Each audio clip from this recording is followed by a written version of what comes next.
Thank you, audience, for being here. Day 9 out of 10 days. That's incredible. I've been here also the entire time. And thank you, online audience, for being here for this presentation. Again, this is the Livestock Revolution and its catastrophic impact on global hunger and climate change. And my name is Dawn Moncrief. I'm the founder and executive director of A Well-Fed World online at AWFW.org. And as Steve was mentioning a little bit about our work, but just succinctly, our dual mission is to nourish people and feed animals. And a lot of times people think that those are in conflict, but actually they work very well together. And so that's one of the things that we really want to draw attention to. And I had a friend ask me a while back, what is your vision of a utopian society? And I was like, well, I don't have a vision of a utopian society. He's like, well, what do you mean? How can you do the work that you do without a vision of a utopian society? And I'm like, I'm just trying to chip away at some of the world's most egregious evils. I'm not trying to create the perfect world. I just want to get rid of some of these most egregious evils. And so that's what A Well-Fed World is doing. We don't have these massive big claims. We're literally, on our website, we're chipping away. So the idea is that we're chipping away at two of the world's most immense, unnecessary, and unconscionable forms of suffering. And that's the suffering of people hungry from lack of food and of animals used and abused for food.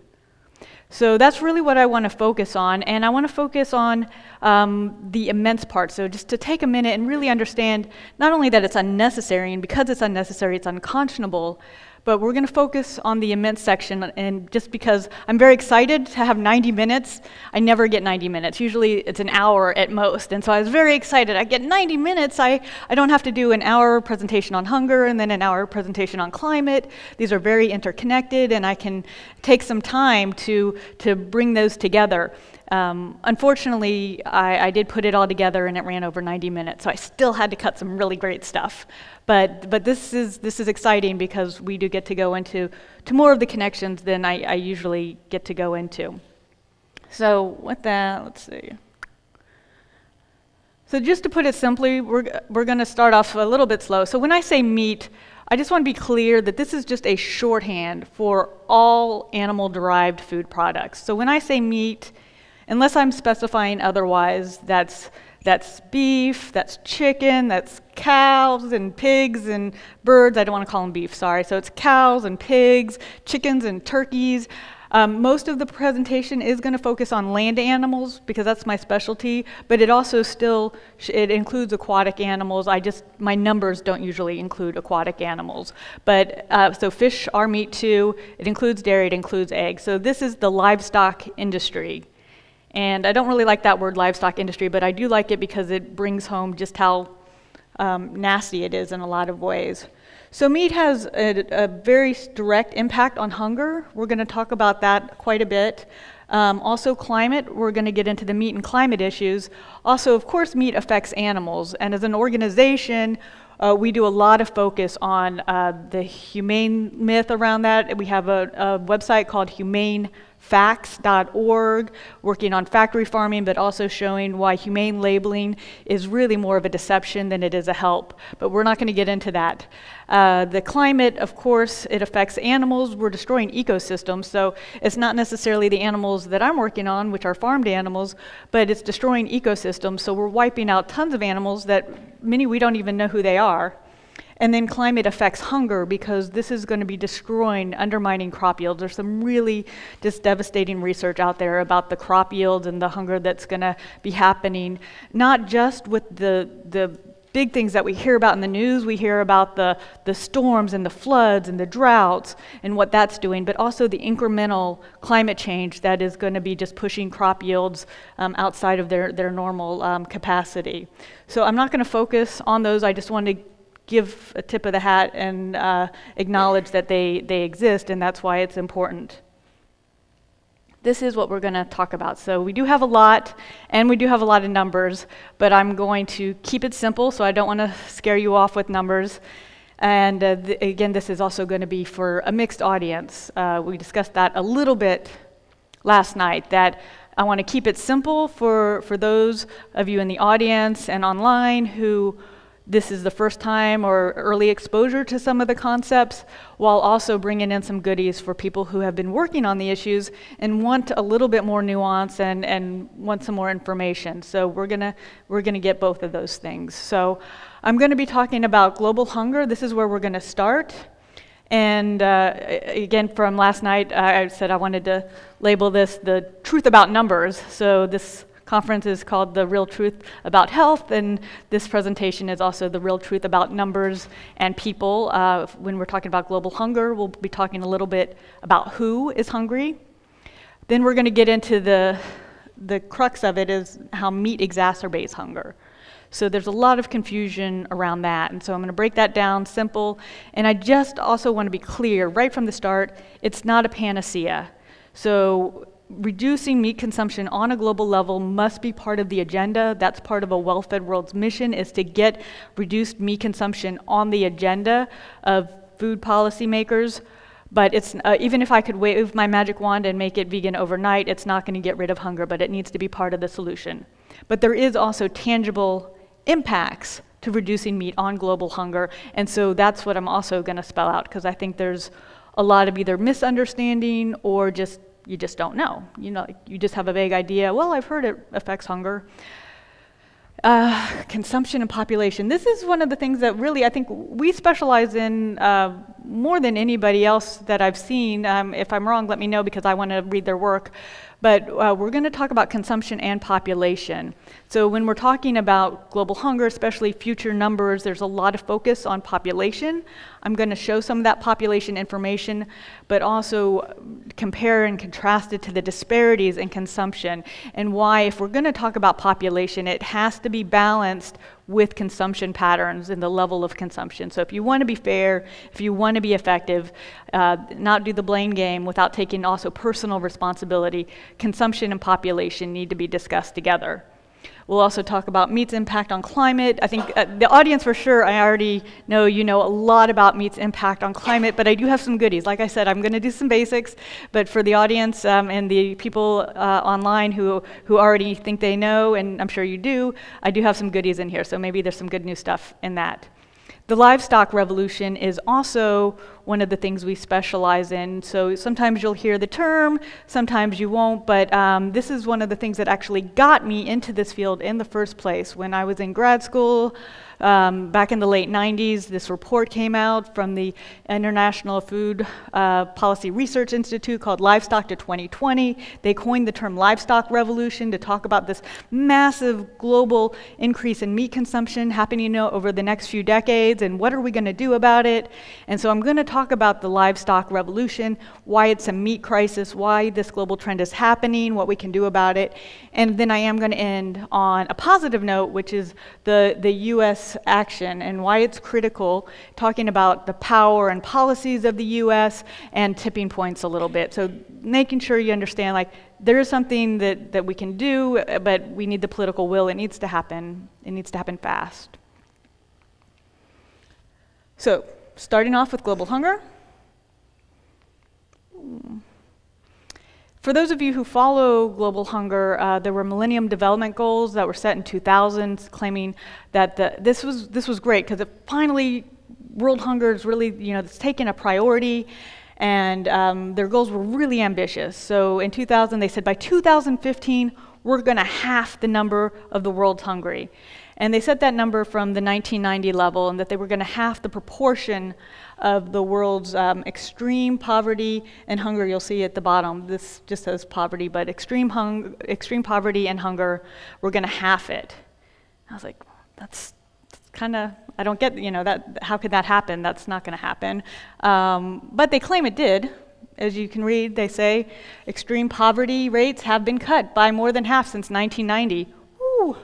That's some big cheerleading going on right there, and it's a big statement, but unfortunately, it's not accurate. So the Millennial Development Goals, what they are using to measure extreme poverty, when you want to talk about unconscionable, this just doesn't even make sense. These numbers for extreme poverty are $1.25 per day.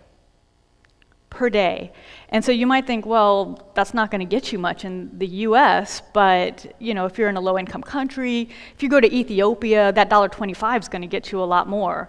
But if you see those little triple P's right there by it, that is purchase power parity.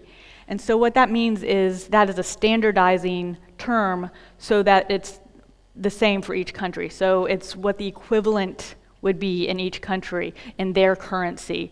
So that $1.25 a day means the equivalent in the people's local currency.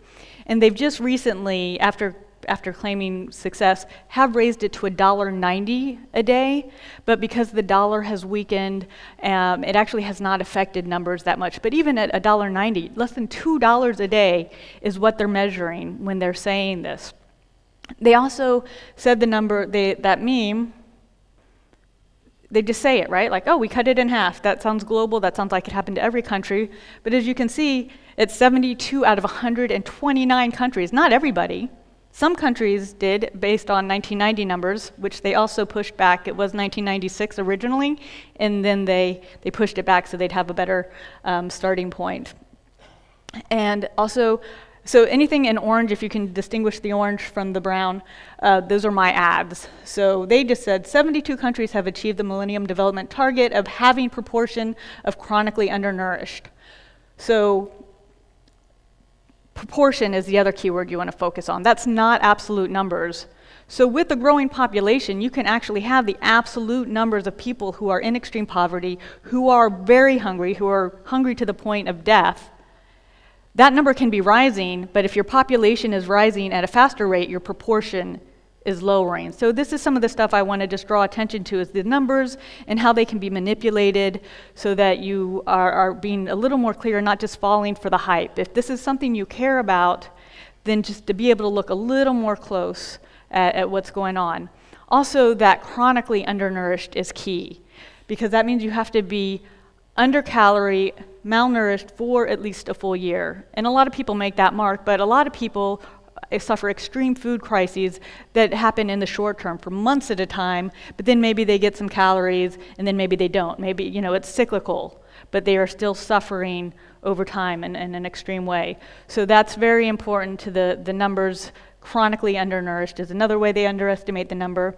And then this is just one of their statements. It's very vague. I was really surprised.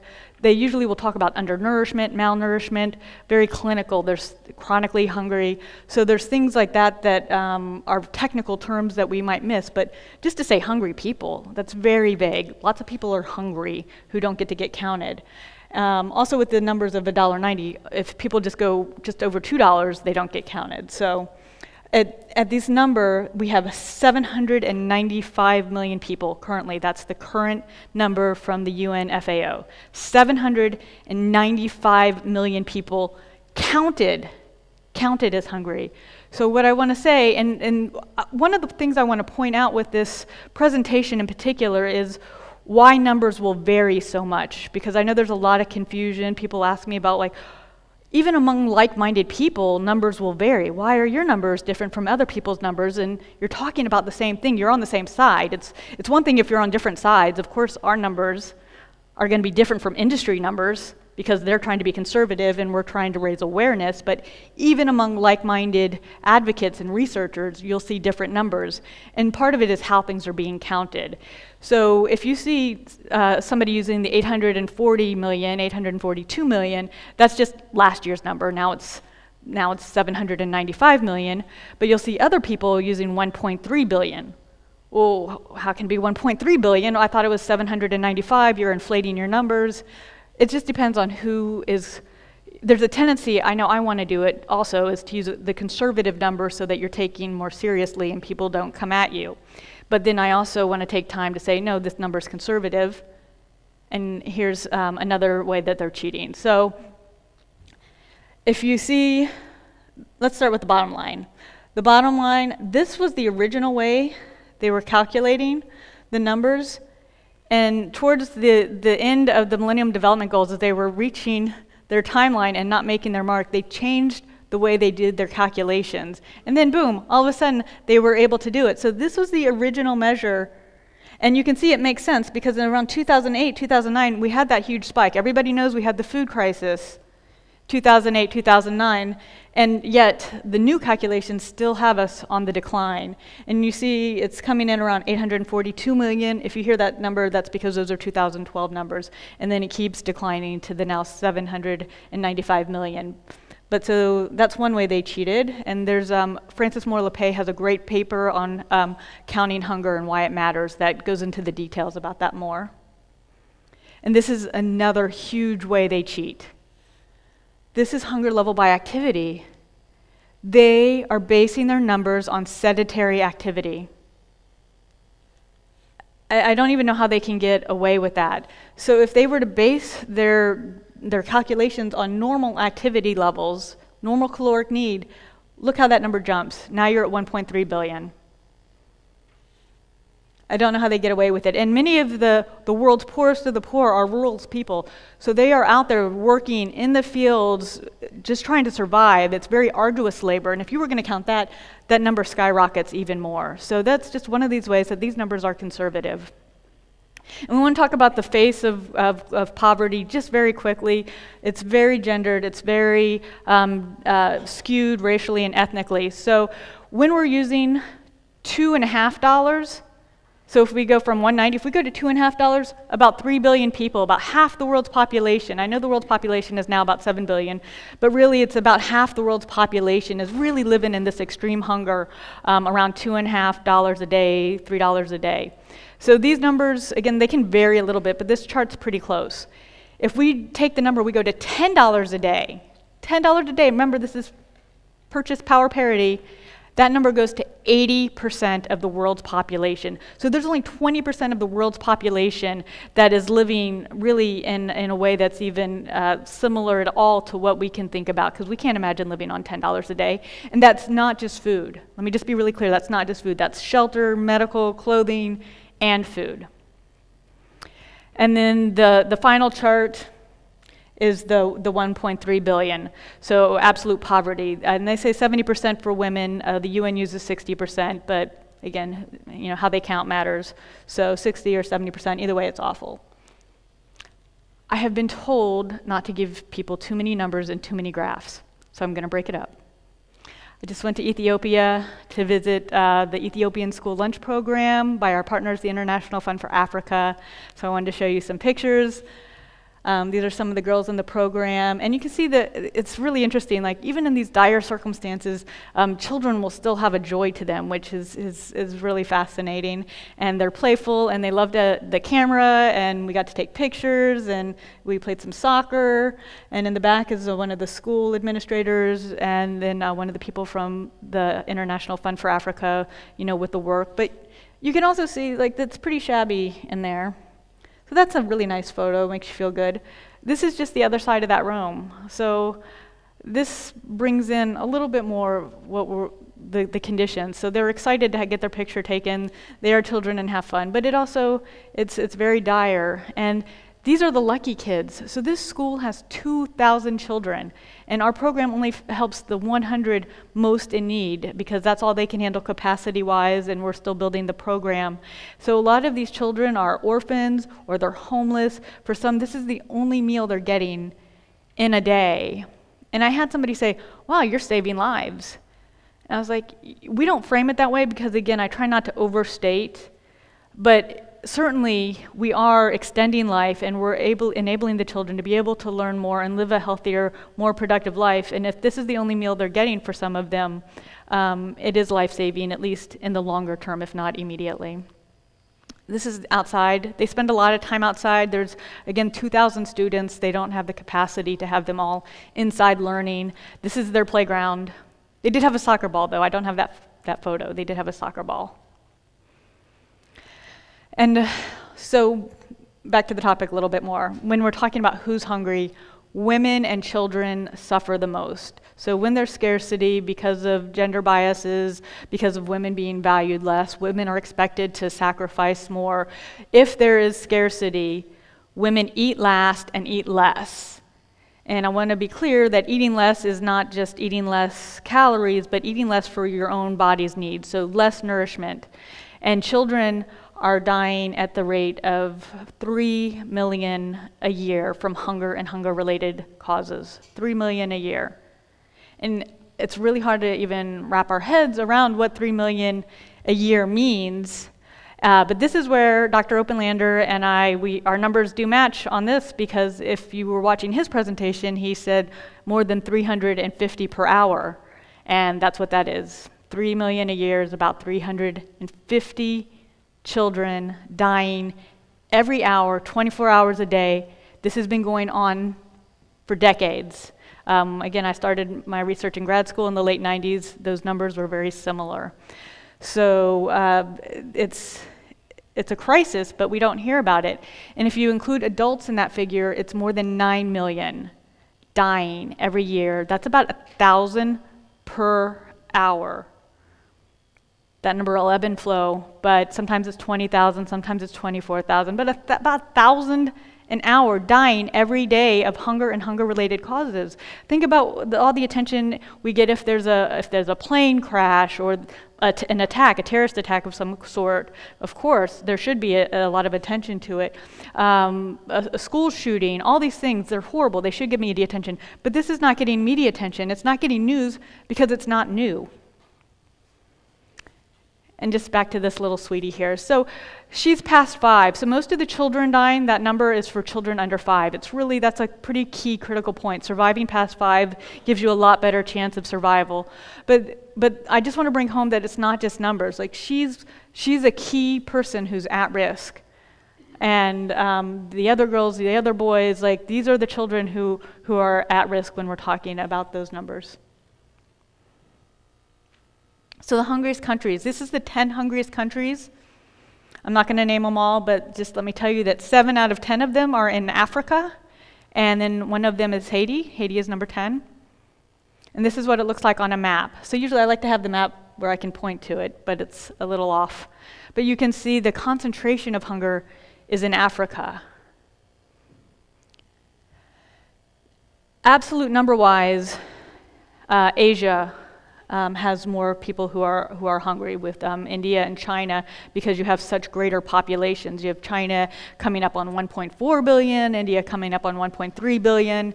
The continent of Africa is about 1.1 billion for the entire continent. But when you look at the concentrations, Africa and then Haiti, you can't really see. That's where hunger is really concentrated by percentage.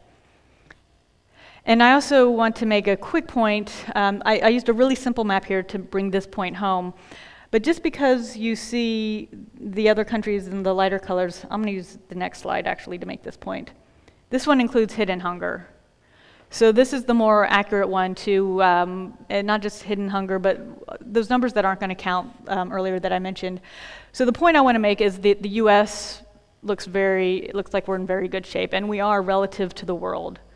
But a lot of times those numbers that keep the US faded out of these calculations are like 5% or 2%. So we'll say 2%. If the US has 2% hunger rate, with a population of over 300 million, that would be 6 million people in the US hungry. We have the world's largest GDP. That means we make the most money. We still could have 6 million people hungry. So there's no need for that. I don't mean to say that there's not hunger in the US. There's absolutely hunger in the US. And this I just want to show with the population growth. Again, we're going to be doing consumption and population comparisons. You can see the population growth is happening in the same areas where there's hunger concentration. And that is not a coincidence. So when you have these high mortality rates, infant mortality rates, there's going to be more hunger and more birth rates, higher birth rates, because you don't have any confidence that that's going to happen, that you're going to be able to keep your kids. And then also a lot of these areas are rural. They need help on farms and things of that nature. And so, and then women's empowerment. That's key on population. And I don't have more time to go into population. I just want to show these for comparison. And this is climate. So unfortunately, the people getting hurt worse by climate are the people who can afford it least, and it just seems to happen that way. So who's hungriest? Who's got the highest birth rates? Who's going to get hurt worse by climate? So when we're talking about global hunger, this is huge. But I do also want to note on this, it's not just the poorest countries, it's not just Africa getting hit hard, it's not just India. India is getting just hit left and right. We have work in India, and just disaster after disaster, tsunamis and floods. We can barely keep up trying to help out the groups in India. They just keep getting hit. But also look, the US is getting hit. None of us are immune to the impact of climate change. Worse and worse it's going to get. We've got Katrina, we just had these storms in Louisiana. So nobody's immune, and we're also a global system. So not only are we not going to be able to help countries that are hit worse, it's going to start undermining our economic system. So whether or not we specifically get hit with one of the storms, whether or not we can kind of keep our food supplies going, we're going to be impacted by the global economic crises that come from all the other disasters and decrease in yields. So just quickly, the takeaway points. I know that we're covering a lot of information. So sorry about that on the one hand, and so excited about that on the other. So I know I'm cramming a lot in. But the takeaway points are to be mindful of the numbers. So, and we're still going to do a little bit more on this. Hunger is an immense issue, and at least half of the world's population is underfed and undernourished, and hunger is likely to increase with climate change, resource depletion, population growth, and the overconsumption by wealthier countries. So how meat impacts hunger. This again is kind of our main thing. There's a lot of ways in which meat impacts hunger, and again, by meat I mean animal agriculture, factory farming, but not just factory farming, also grass-fed. We're going to focus on that meat is crop intensive, and put plainly, that means that animals being raised for food eat much more food than they produce. So just put very simply, animals eat much more food than they produce. They're inefficient converters of food, if that's another way to phrase it.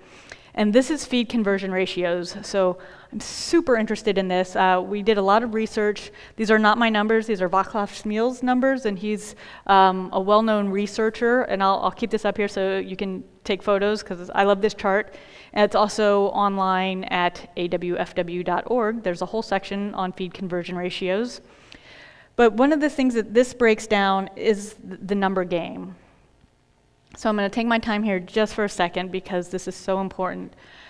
A lot of times, if you are working on these issues, you hear that cows eat X times number of food more than they produce. So if you are listening to industry numbers, they usually say 7 or 8 times. Cows eat 7 or 8 times as much food as they produce. If you hear kind of vegetarian, vegan leaning people talking about it, you hear 16. That's the number you hear a lot. That goes way back. Cows eat 16 times more food than they produce. And you're like, well, why are the vegans saying this, but I hear this number from other numbers?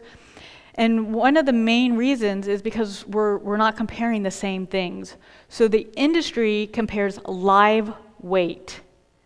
So there's 3 different types of feed conversion ratios: live weight, carcass weight, edible weight. I'm not going to talk about carcass weight because it's gross and we don't need it. We'll focus on the 2 extremes. So live weight is the amount of crops that the cows are eating to put on a pound of weight. So if they eat 7 pounds of crops, they gain a pound. And a lot of that's just being used for their metabolism.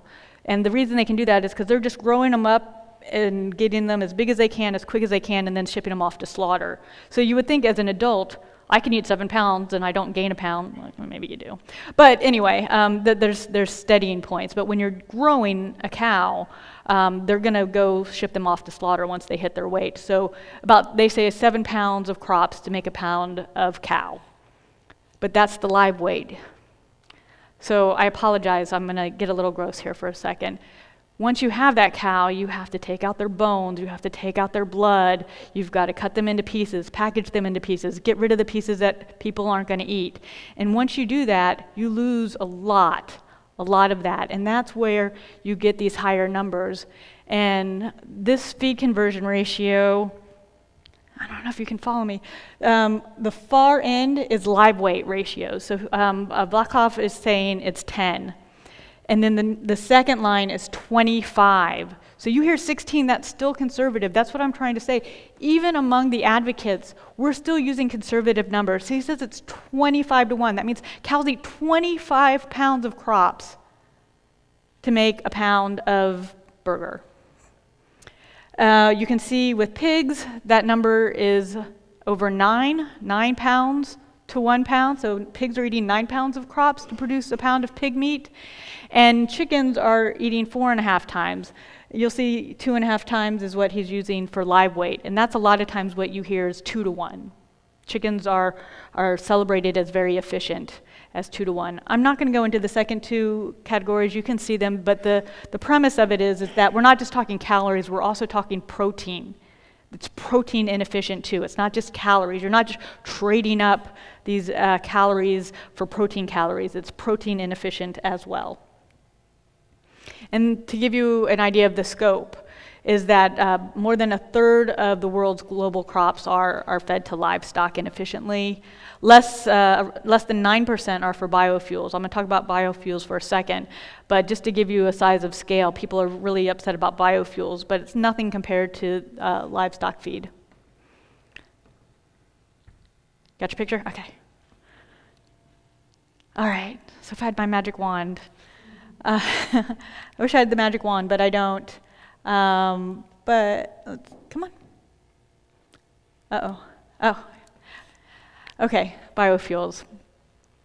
So meat is worse than biofuels. So if those numbers, maybe you don't like numbers, maybe it's blah, blah, blah, blah, blah, these numbers, that numbers.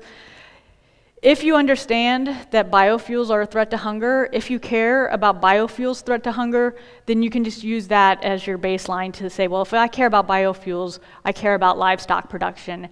And the UN head official, the special rapporteur to the right to food, called biofuels a crime against humanity in light of the hunger situation. A crime against humanity, biofuels. If you care about biofuels, he should be talking about meat. If he cares, if biofuels are a crime against humanity, what is meat? At 4 times the level of crop use, of these crops being diverted away from feeding people directly to livestock. And again, I don't want to overstate the feed directly because it's not that easy, but I'm going to get to the tangible aspects. Also, meat is worse than food waste. Food waste is a very popular issue right now. And it's popular. Nobody speaks out against food waste. Who's going to argue for food waste? Nobody argues for food waste. Everybody's against food waste. Meat is much worse wasting of food than the food you don't eat. And don't eat your food on your plate if it's extra, just to not waste it, because you got to get rid of that. It's bad for your health. So throw it away before you overeat, but try to save it for later. Anyway, the point is nobody's against food waste, but meat is worse than waste. And meat is the true waste. If we're going to talk about the true caloric cost of meat, meat is a form of waste. And that's one of the things I really want to bring home is meat is a form of waste. Meat is a form of overconsumption. It's a form of redistribution, taking crops away from the world's poorest of the poor. You have countries exporting grains and meat products and other animal products and other products in general, flowers, whatever, coffee, chocolate, but livestock in particular, you have these very poor countries exporting food for livestock. So we're actually outbidding. If you hear the people who are talking about, well, the issue is not scarcity, we have enough crops in the world to feed the world hungry, the issue is distribution, not scarcity, well, this is part of the redistribution. So they're not one or the other, they're tied together, and there's regional scarcity caused by the redistribution. And so we are outbidding the poorest of the poor. But that wasn't my point that here, actually, I'm just getting off on this tangent here, but I'm going to get back to that. But food, in particular, this meat is a form of waste. I want to slow down and give you this really important example that I think is going to make this clear. Say this patty here is a 100-calorie patty of beef. Now, I just showed you the figures that say it takes 25 pounds of crops to make a pound of beef.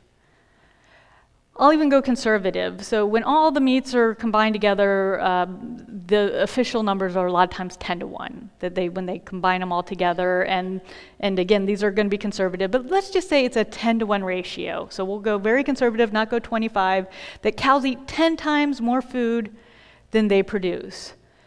If so, that 100-calorie patty burger really cost 1,000 calories in global crops. So I'm hoping that's really breaking it down and making it easy to understand that a 100-calorie burger has a caloric global cost of 1,000 calories. And that's why meat is a form of overconsumption and redistribution and waste. We want to talk about using our unfair share of global resources. This is what we're talking about. That is a waste of 900 calories just in itself. And if you think about how much meat gets wasted, that's a multiplier of waste. So it's really, but there's not an industry that's going to be supportive of waste. You've got a massive animal agriculture industry lobbying. So the takeaway points. Just put simply, animals eat much more food than they produce. Meat increases the staple prices of crops so that the poor can't afford even their basic food. I'm going to get a little bit more into that. And then meat is a form of redistribution, overconsumption, and waste. And it's a waste of food and water and energy. And I had some great charts for talking about the food, water, and energy and land waste to go along, but I cut them for time. So we can talk about that later. Diet impact on climate. This is pretty simple. I think everybody here knows this part. Reducing meat will help climate change. It'll reduce global warming. That really is not controversial. It's controversial whether it'll happen or not, but that key is not controversial. But it has to be part of the climate solution, and it's not, because the powers that be are saying that it's demand-driven, and so they don't advocate against meat consumption, but that meat is a contributor to greenhouse gases. That is not controversial. And more than all transportation combined, again, most of you already know that. And just bringing that home again. So people will mess with these numbers, but this is coming from the 2006 Livestock Long Shadow Report put out by the UN. This was at 18%. Transportation was 13%, so that's about 40%, 30, 40% difference. If you hear numbers like that, that's where they're getting those numbers from. The UN then downsized their number to 14.5% if you hear people using that number. The UN got very upset that the vegans were taking their work and advocating reduced meat consumption, because despite them bringing out all these dire consequences of global meat consumption, and they're the ones who said meat, the livestock industry is greater than all transportation combined. Those were their words. They still didn't realize we were going to use it as a rallying cry and use their research to promote reduced meat consumption. So what we're going to focus on is deforestation and methane. There's lots of reasons of meat's impact on greenhouse gases, but I'm just going to quickly focus on deforestation and methane. And deforestation happens from land use changes. And this is one of the interesting things, again, when you're reading this research, you're like, land use change? Well, that doesn't sound so bad. But we're talking about deforestation, desertification, overgrazing. And so we've lost 70% of the Amazon to deforestation, and much of that is due to livestock grazing. So they're cutting down trees so that the cows can graze. So there's your grass-fed beef right there, taking out the rainforest. And then also for feed crops. So that's what the second one is. This is the second one underneath is soy monoculture. So if you don't like monocultures, you should be kicking the meat habit, because monocultures are really being driven by our meat addiction. So that's what the rainforest looks like on that side. That's the monoculture on the other side. And as I've mentioned previously, and then other people have also mentioned, we need to be reforesting, not deforesting. If we have to work on this climate issue. I should have started with that. Anyway, we must reforest. The photosynthesis is what we have. It's lungs. You got to think of this is what's bringing oxygen into our world. This is what's fighting greenhouse gases. We really have to stop deforesting. And if you cut your meat consumption, and it's not just beef, but especially cows for climate, but I'll get into a little bit more on that, we have to take care of this, and then we need to use those forests for other things. We need to be reforesting so we get some more photosynthesis. And that's really all I'm going to do on deforestation, unless I say it again because I get excited. The other thing we're going to focus on is methane. It does get a lot of attention. I think it needs to get more attention. And this is a little bit of science, so I'm going to say it slowly because I don't think a lot of people understand this particular aspect about why methane is important to focus on. Methane cuts work fast. So in case that's hard to read the way I phrased it, Cuts in methane work fast in getting rid of greenhouse gases. So methane cuts work fast. Methane has a much shorter half-life than carbon dioxide. Carbon dioxide has about a 100-year half-life. So in 100 years, we still have half the amount of carbon in carbon dioxide. In 8 years, methane's amounts are cut. So if we want to act fast on reducing our greenhouse gases, and we do want to work fast, work very fast, if we get our methane emissions down, that's going to make the most immediate difference. So that's one of the reasons methane is really important, is because the cut in methane is going to reduce the warming at a much quicker rate. Also, methane is much more potent. It's a much more powerful greenhouse gas than carbon dioxide. So this graphic here, this isn't my graphic, but I liked it a lot. It says methane traps up to 100 times more heat in the atmosphere than carbon dioxide within a 5-year period, and 72 times more in a 20-year period. For those of you who work on these issues, a lot of times what you hear is methane is somewhere between 20 and 25 times more powerful of a greenhouse gas than carbon dioxide. And to bring those numbers home a little bit, if I just said, wow, methane's twice as powerful, it's twice as strong as a greenhouse gas than carbon dioxide, you'd be like, wow, twice as much. That's impressive. Like, I get twice as much. 10 times as much, it's even harder to start getting like what 10 times more powerful means. When you start talking about 70 times more powerful, 100 times more powerful, that is immense. So when we're talking in the short term, methane is up to 100 times more powerful if we're looking at 5-year time span. So, but you might be thinking to yourself, but there's so much more carbon dioxide. Why are we going to focus on methane? Carbon dioxide is the problem. More than half the world's greenhouse gases are carbon dioxide, not methane. And so you see the chart here, it's got more than half from fossil fuel use, and then I don't know why they did it quite the way they did, but then we've got another 3% from miscellaneous uses, and then another 17% from deforestation, which we were just talking about. So that's also a carbon dioxide issue. And then methane is only 14%.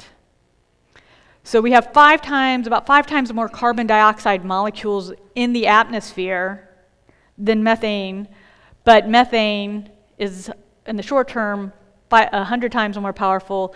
Over a 20-year period, they said 72, but it's actually up to 84 now, is the new Intergovernmental Panel on Climate Change. The IPCC now says 84 times more powerful over 22 years.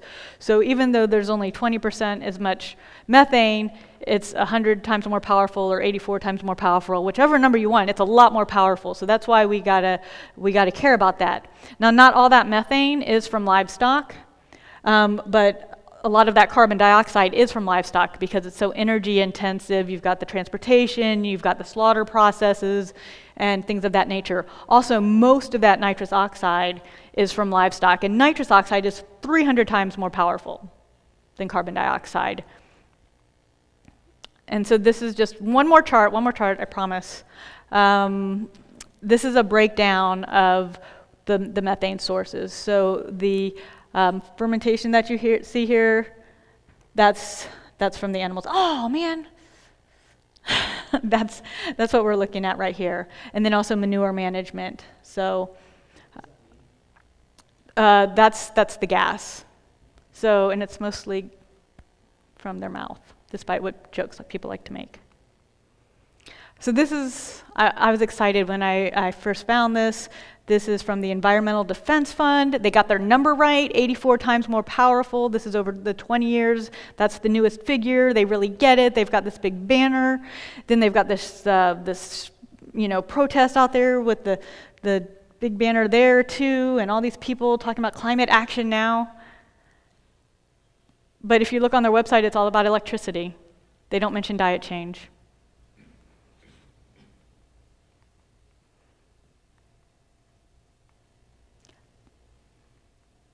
Come on. Powers that be. Oh. All right. I had a really great slide, but I don't think it's going to happen. All right. Sorry. I had a great slide. We have a great banner, and we make the point really clear. There we go. This is what the animal ag business wants you to think about. This precious little bean here, rainbows, green grass, everybody looks happy.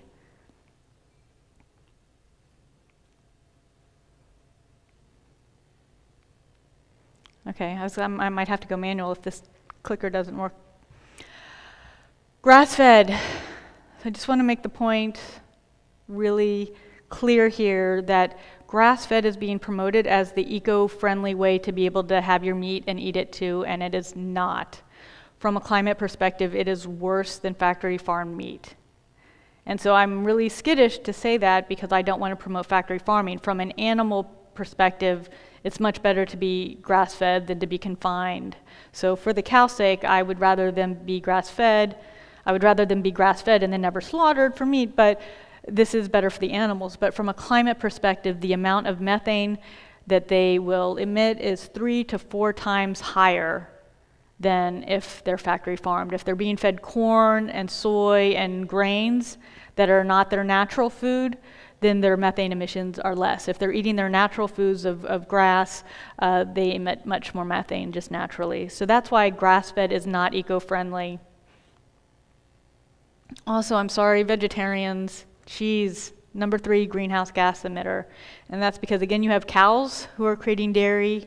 They have much longer life processes, so their lifespan is longer. They're around a longer amount of time emitting greenhouse gases. There's more processes involved, so a lot more electricity being generated to create dairy. And then cheese in particular is concentrated dairy. So every bite of cheese is greenhouse gas, climate destruction. And then, again, just want to make the warning, I am not promoting factory farms, but other people are.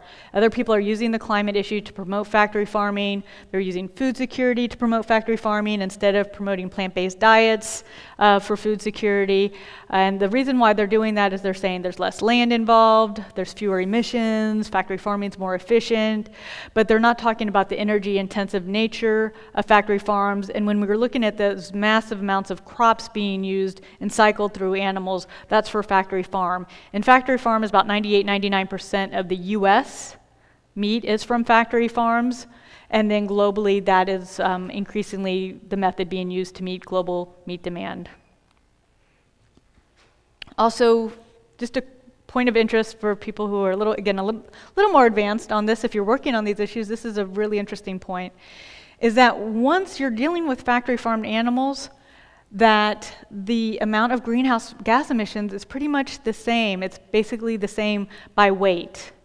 And that's because your greenhouse gas emissions are then more about the fossil fuels being used and the electricity being used and the water and things of that nature. It's less about methane emissions. So once you are dealing with factory farming, then switching from cows to chickens and things of that nature doesn't matter from a climate perspective. It's much more about weight.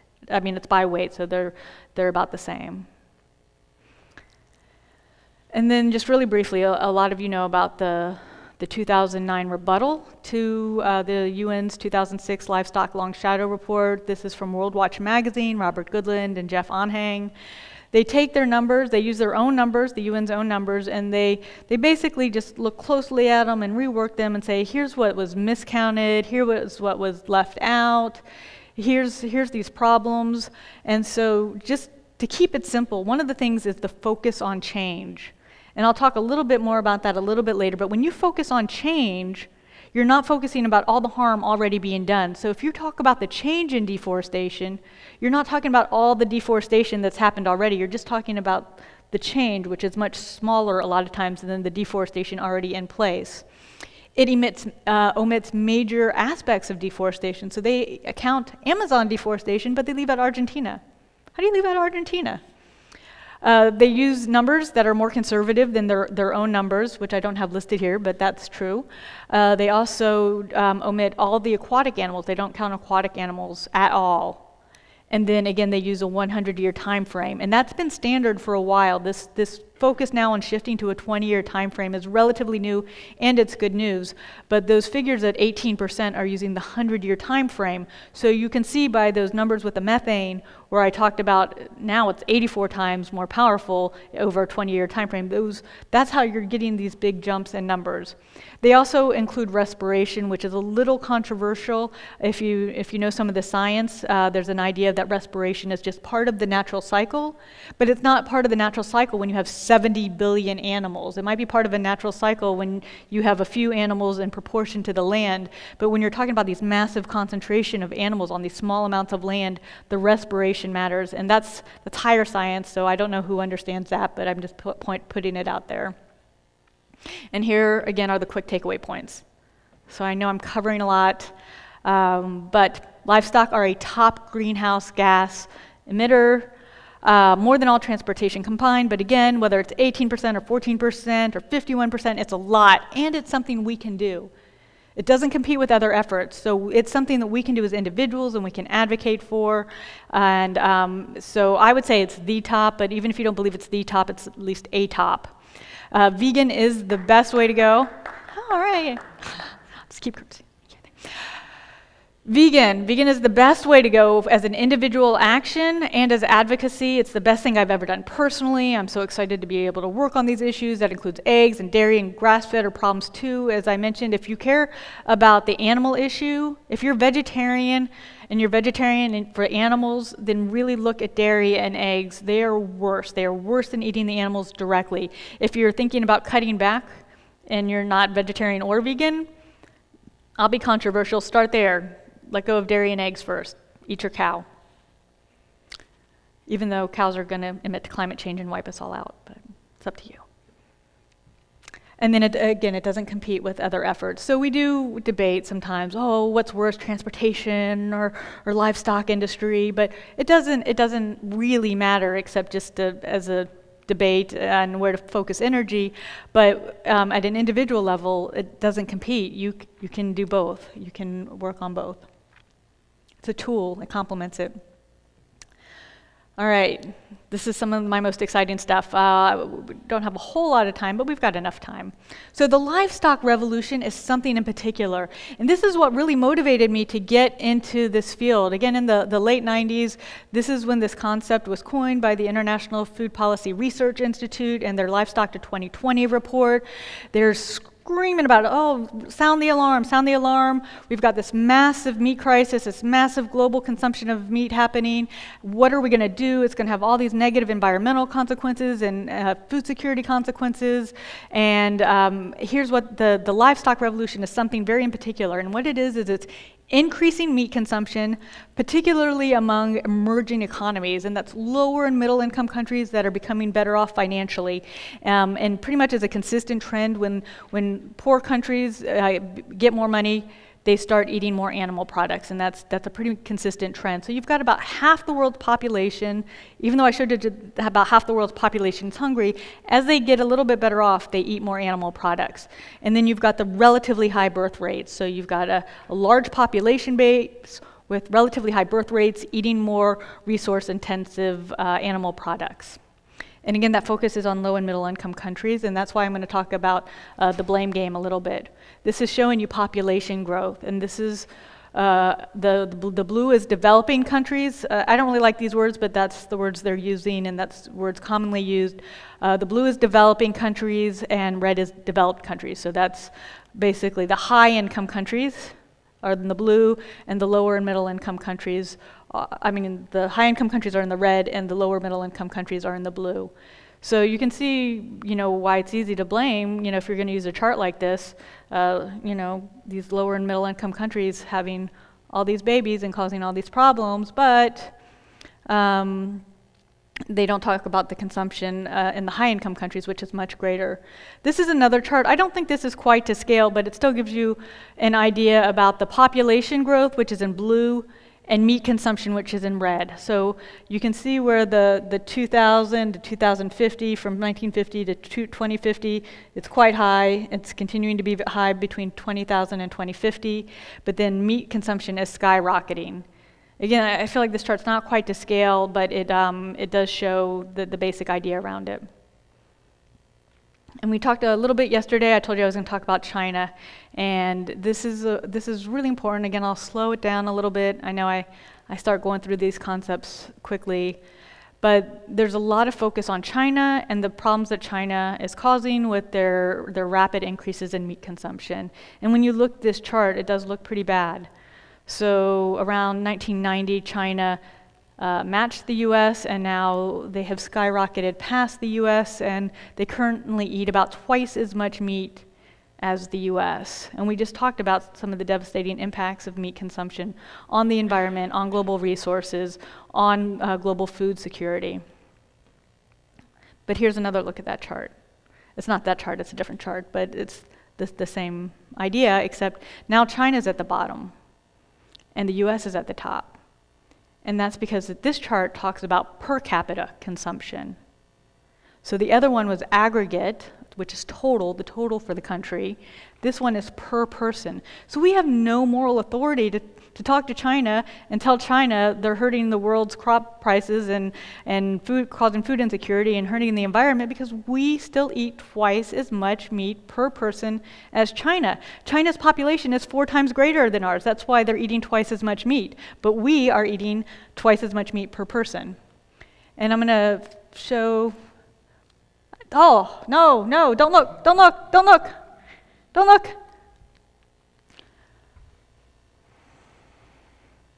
My battery. All right, I'm going to do this manually. There we go. All right, we'll go manual on this. All right, so the deceptive focus on growth. So again, when you focus on growth, you've got to be really mindful. When you hear some of these key words, like focusing on change, focusing on growth, be mindful that there's a whole backstory that's not being covered when you're focusing on that. And also that terms like growth are much easier to get big numbers when you have low starting numbers. So if I have 2 and I jump to 4, that's double. But if I was 10, it's a lot harder to double because I'd have to go to 20. So with this focus here, we're going to talk about, say that the US is eating 10 units of meat, and that's about right because of the 70 billion land animals that the US consumes. We were right at 10 billion, and then we dropped a little bit to 9 billion. Thank you. Let's see if this works. So we were around 10 billion. We had to drop to in the 9 billions. It wasn't even just 9 billion, but in the 9 billions. And we were celebrating, hey, look at us. Look, we've reduced our meat consumption.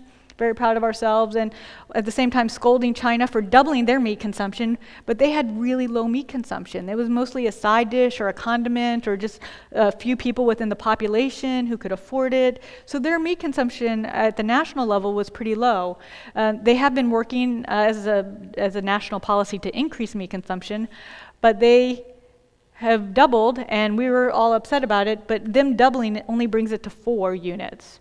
Us decreasing by 10 brings us to 9. So we're still, again, per person, more than double what China is eating. So again, just mindful of the blame game. A lot of these think tanks and research are coming from the US and other high-income countries that are friendly to the US, and it's very convenient for us to have these things framed in ways that are blaming other countries. And again, the US has no moral authority if we're trying to get countries to reduce their meat consumption or be mindful if our consumption is so high. And how high is it? Well, this is how high it is. So this is showing the concentration of meat per capita.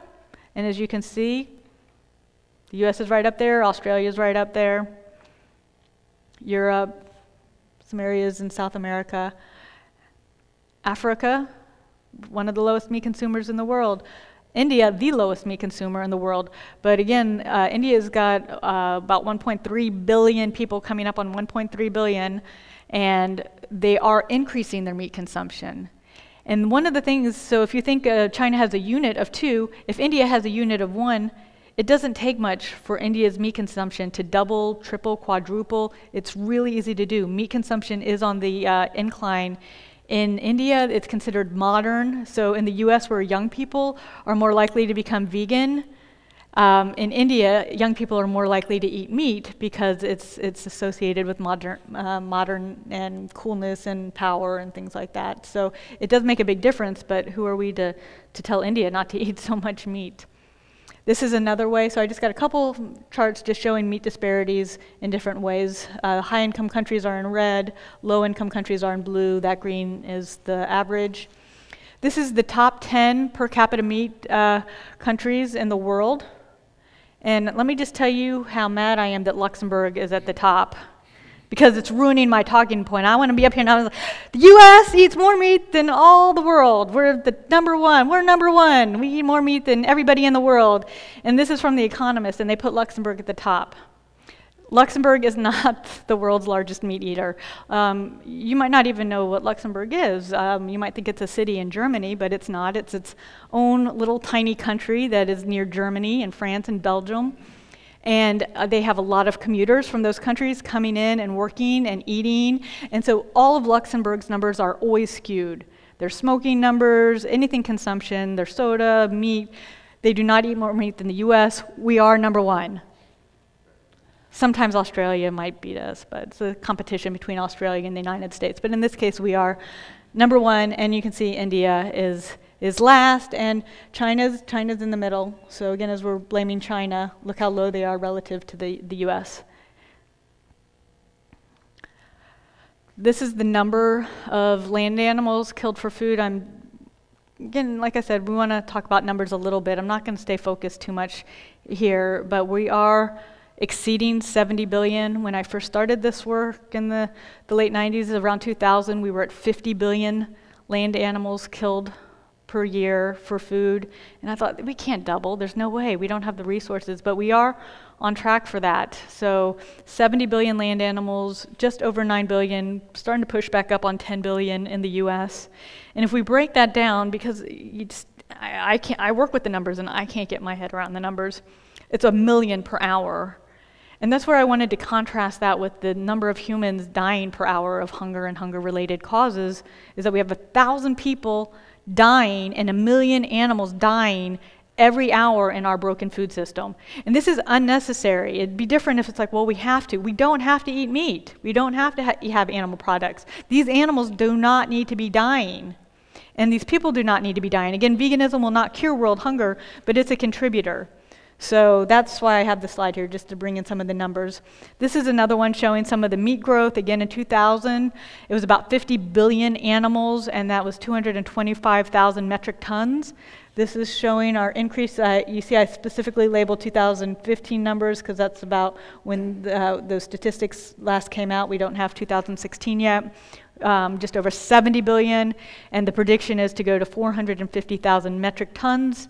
And as Tony Weiss told us yesterday, that was 120 billion animals. I actually didn't know how many animals because it's hard to tell how many animals when you know the weight, because it depends on the distribution of pigs versus chickens versus cows. So I didn't know actually the number of animals. But Tony Weiss said yesterday, and I believe him, that it's 120 billion animals if the current trends continue. Now, personally, I actually don't think we're going to make it to 2050 with these numbers, because the climate crisis is going to come in and start wiping out livestock production and the economic system. So unfortunately, I would love for us to change our habits and not have the system taken out by environmental destruction, but I don't think it's going to work that way. Also, if you hear numbers, you'll hear that to meet growing food demand is 70%. So we're predicted to have 9 billion plus people in 2050, about a 30% or more growth, depending on which numbers you hear. If it's 9 billion, it's about 30%. So why would we need 70% more food to feed 30% more people? And it's because they are including meat consumption.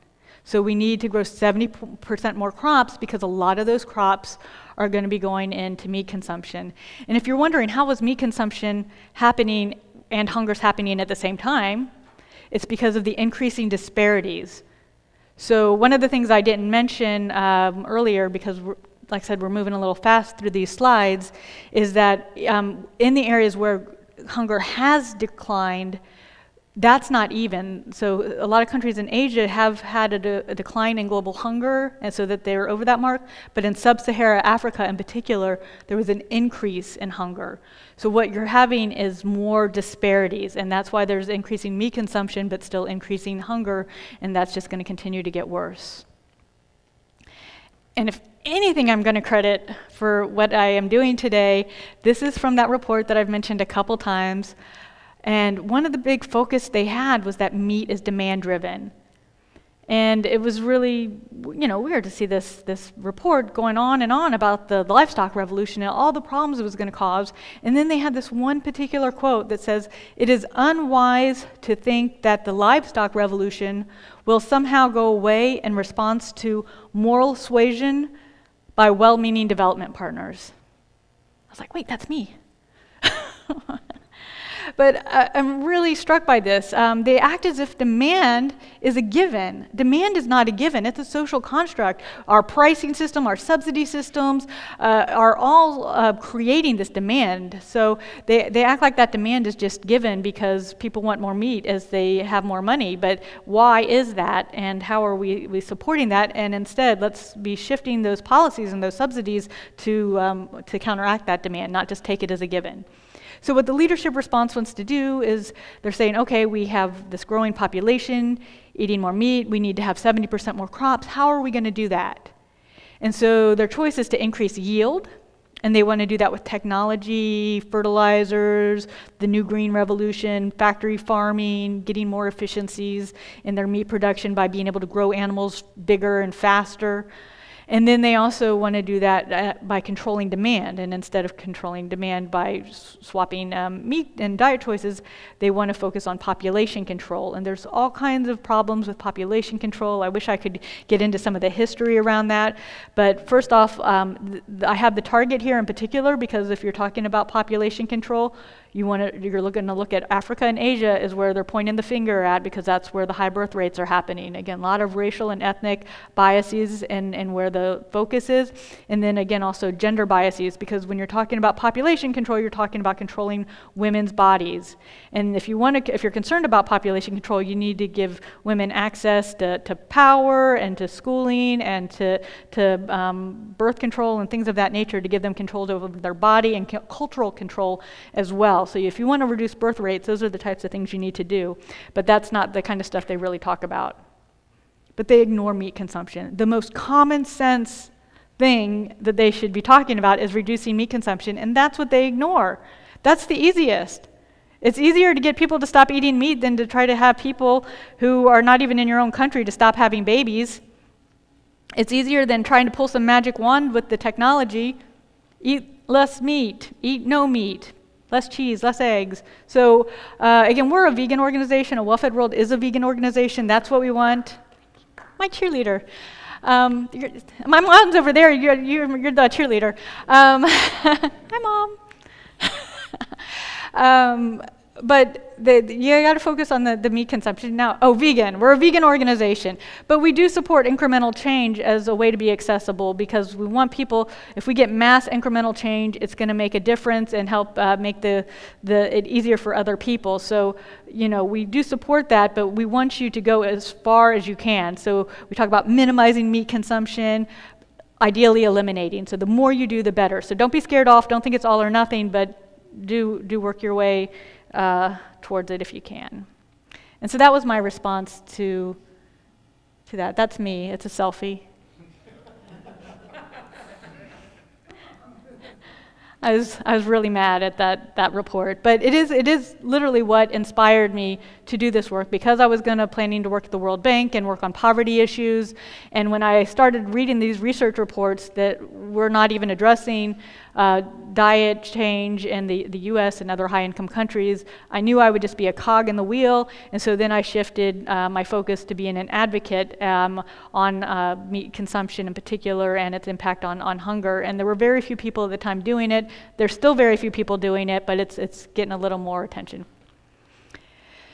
More on the aggregate versus per capita. So again, population is important. I'm not saying population issues aren't important, but there's a blame game going on, and anytime we talk about it, I'm just driving that point home. We have to focus also on consumption, or we're being too convenient for us and deceptive. Circles of Compassion by Will Tuttle is an anthology, and my essay in here, we got a fan. Hunger, Meat, and the Banality of Evil actually does go into some of the numbers. So despite the title just kind of being like a theoretical title, I do go into the numbers as well. I only have 2 copies here, but you can also get it online.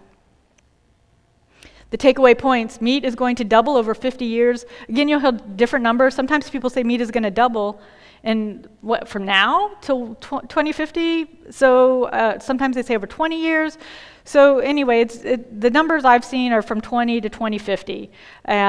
Meat is a social construct. It's not a given. They'll say it's demand-driven. Don't believe it. There's things we can do to change it. And then again, we need to balance technology and population concerns with consumption change. And this is why the US is critical. So one of the things that can be kind of depressing, like, okay, well, we're here, we're in the US, we're trying to fight global hunger, we're trying to fight climate change. What can we do? And does our choices really matter? Does my burger really matter? And if I choose a garden burger over a beef burger, does it really matter? And here's why it does. So the US, in addition to being massive overconsumers of animal products, and I say that cautiously, because as a vegan, I don't want to say any consumption is good. So, but within the realm of consumption, we are heavy consumers of animal products, and animal products themselves are overconsumption. So because of that, there's a lot we can do to decrease that's going to make a big difference. But also, if we make that a priority, if the US makes it a priority to reduce our own consumption, that gives us moral authority on the international scale. Our own policies are going to affect international policies. We're in very tight with the UN and the other high-income countries. We're usually the holdout on international policy change. A lot of treaties will be signed and we won't sign on. So if we can get some momentum from the base, and that's going to make a big difference. This is my last graph, I promise. So this is showing the different countries along the scale. Again, this is a GDP scale, which means that the amount of money. So this is basically the country's wealth. And you'll see that the US is the farthest one out, and then it's also the higher up the red dot is, the more meat consumption there is. So you can see, again, that very consistent trend with the more money a country has, the higher their animal consumption. And the US is out there with the highest amount of money and the highest meat consumption. So, but as that, there's a lot we can do to reduce. And this helps us get to the tipping point. I know a lot of people know about tipping points, so I want to bring that in just briefly. We're still in this upward stage here where we're working really hard to get the point across, but it's starting to happen more. We've got more vegan options. Again, when I was going vegan, I didn't get to have vegan ice cream and vegan pizza. Now I do. Not that I'm advocating it. This is a health conference. Don't eat vegan pizza and ice cream. But anyway, it was a lot harder. It was a lot harder. But, and this is also, though, where even if you're not vegan, you can still help. Even if a lot of these vegan products that are out there, it's increasingly popular. They're getting bought out by these big animal agriculture companies because it's so popular. Because really, it's not that they want to kill animals. You don't have those executives saying, oh, I get to kill some animals. Oh, I get to confine some animals. They don't care. They just want the money. So the more profitable we can make vegan options, the more they're going to put them out there, the lower the price point's going to be. A big part of meat consumption is social. So the more your friends are doing it, if it's trendy, it's popular, if it's accepted, even if you're just kind about it, that's going to help. So eating more vegan products, meat alternatives, dairy alternatives, eggs alternatives, that helps create more demand. So even if you're not fully vegan, you're helping others who might go all the way and be more vegan. So that's why it's important on this tipping point. And a really good example of the tipping point is what we see with gay marriage.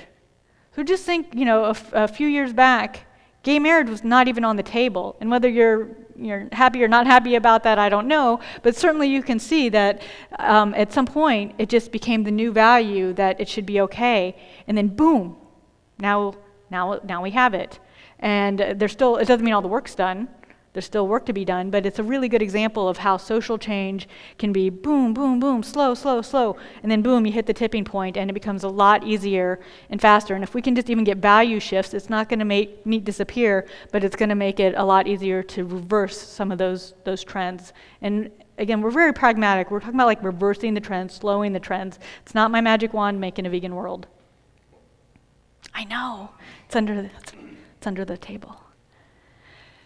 So we were talking a little bit about China last night, how they are actually starting to talk about reducing meat consumption, even though they're only half as much as us. They're realizing how it's not sustainable and the impact of it, and so they've been pushing increased meat consumption as a policy for quite some time, and now they're starting to pull it back and wanting to not go much further. We don't know if that's really going to happen, but it's important that there's at least language. So China might actually be the one to start leading the way to reduce global meat consumption. So, but by the US, we were setting a bad example. So people do emulate the US. We're the most powerful country in the world. There's an association with power and wealth. So, but what we want to say instead is, don't follow our example. If we can put our priorities out there, we can start reducing consumption. We can say, don't follow our bad example. Right now, we don't have credibility.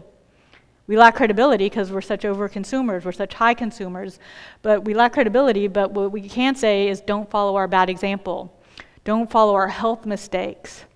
Don't follow our environmental mistakes. Don't follow our animal mistakes. Learn from our mistakes. Don't follow our bad example.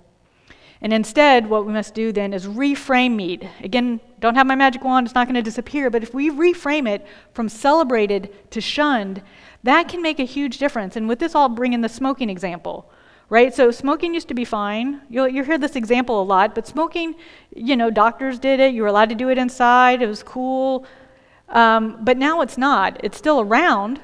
It didn't disappear, it wasn't made illegal, but societal values shifted, and now smoking rates are much less in the US. So if we can think about really on a practical scale, we can do that with meat consumption, and that's happening a little bit, but we really want to get that going faster, because when we're talking about the climate change as we are, we don't have much time, and certainly the longer it takes us, at 1 million animals dying every hour, the time is really critical from an animal perspective.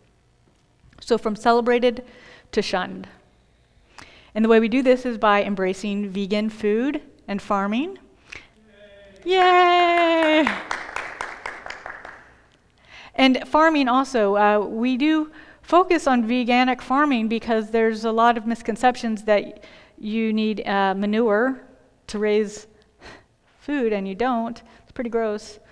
You can, but you don't need it. Composting, there's lots of ways to do it, and a lot of people don't have animals who are able to farm just fine, and then we have groups like Grow Where You Are that does it intentionally and is teaching on it. There's a lot of groups that are starting to do more with this.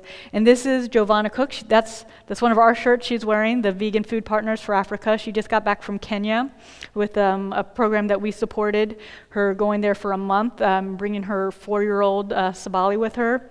And they planted a veganic produce garden at an orphanage, as well as just sharing information that they know and receiving information from the vegans in Kenya. And we're going to try to do this on a broader scale. So these are one of our food partners, and they're based just out of the Atlanta area. And they're also part of our Plants for Hunger campaign. And so I'm just going to really briefly, our time's good. I'm excited that the timing worked out well here. So this is our Plants for Hunger program. You can see more at awfw.org/gifts. Also, our website, though, is set up to be very easy to navigate. We didn't make it really flashy and blingy. We really actually focused on keeping it simple and making the content easy to find. So if you want research numbers, it's easy to find online. But this is our Plants for Hunger program, and it's a direct response and alternative to Heifer International. So I've been giving hunger talks for a long time, and just about every time somebody would raise their hand and want to know about Heifer International. And I would kind of just be like, I know they're irritating, but we're worried about the systems. We're talking about global systems here and not this one nonprofit that's annoying. And Heifer International is the group that gives live animals to people in low-income countries to supposedly help them with food. There's lots of problems with that. We have information specifically on why animal gifting is bad. First off, animals require a lot of food and water. They require medical care. If you hardly have enough resources to feed your own family, it's hard to feed an animal. People think they're just grazing. Actually, many of the policies are no grazing because grazing is so detrimental to the environment. So they have to still be confined, and food and water has to be brought to them, animal care, medical care. So it's not just that easy. A lot of the communities are lactose intolerant, so it's not just like, oh yeah, you get milk, but if your body doesn't digest milk, that's not a good thing. So anyway, there's lots of information, but this is our alternative. It's called Plants for Hunger, and what we do is we raise funds, especially over the holiday season. This is a great gift to give and receive if you're vegetarian, vegan, or just whatever else. Heifer International also makes hundreds of millions of dollars, and we work with small groups. So even if it's just for the economy of it, even if it's not your thing, just for the economy of knowing that your dollar is going to make a really big difference for groups that are doing work hands-on in the ground and don't have a lot of money. So these are hand-picked by me. This is a group in Guatemala, the Ethiopian school lunch program that I talked about earlier. We also have a program in India. It's not our program. Again, we find the programs and send them money.